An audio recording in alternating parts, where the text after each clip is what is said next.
We've heard a little bit today and in writing about the impact that the unreliability issues are having on frontline staff, on your members.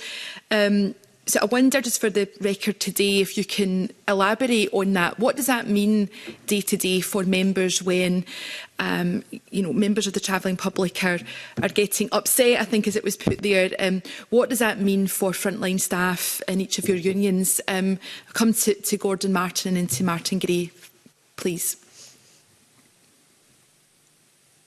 Well, thanks, Monica. I mean, obviously it's putting stress and pressure on frontline workers. You know, when things don't go the way people expect them to go, they very often take the blame out on, the frustration out on people that don't deserve it, whether that be supermarket checkouts or, in this issue, frontline ferry workers. So it's been very difficult. You know, we've had to raise it with the company at managing director level.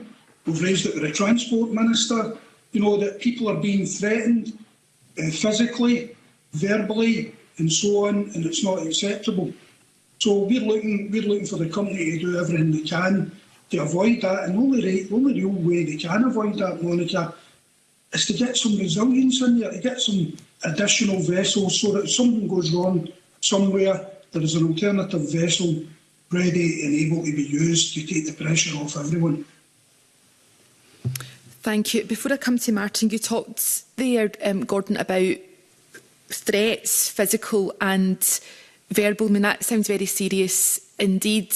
You've touched on what could be done about that in terms of building in resilience, but what more could be done to try and change that behaviour? Because clearly that's not acceptable for members of the public to behave like that towards anyone. Is there anything else that could be done in the short term to address that?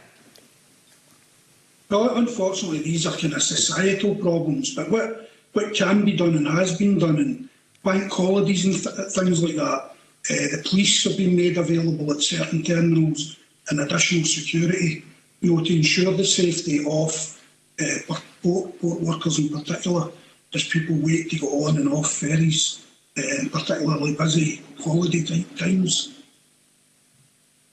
Thank you. Can I come to Martin for your perspective, please?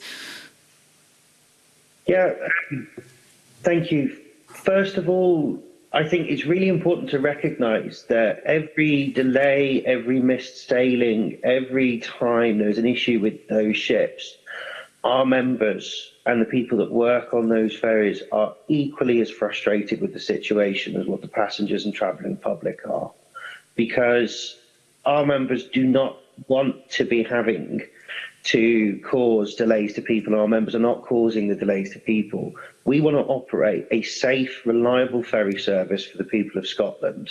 That is what all of our members want to do, is operate safe and reliable ferry services that get people from where they are to where they need to be in a timely way. And because of issues with vessels, because of a lack of resilience, because of upswing in passenger numbers and other factors, such as a lack of investment in infrastructure and expansion in port infrastructure as well to cope with larger vessels where routes have picked up, we're finding ourselves in a situation that is causing passenger frustration to be taken out on our people. And that's not right. CalMac do try to deal with it robustly where they can. But physical threats from passengers are not uncommon when delays occur. And I think it's really important to stress and have this opportunity to stress to you and to the travelling public that we are on your side, our members are on your side and want to get you from where you are to where you need to be and want to do that in a timely way. And please remember that our members are not the ones who are responsible for the issue that is on board, but they are the ones that are trying to deal with it, to fix it, to get things up and running again, to get things moving so that you can be where you need to be. We really want to get you where you should go. Sometimes we can't do that in a safe way, and that is what the situation is and what the problem is. Now, the kinds of abuse that our members have been subjected to in recent times have included some threats involving people threatening to drive into them to run them over.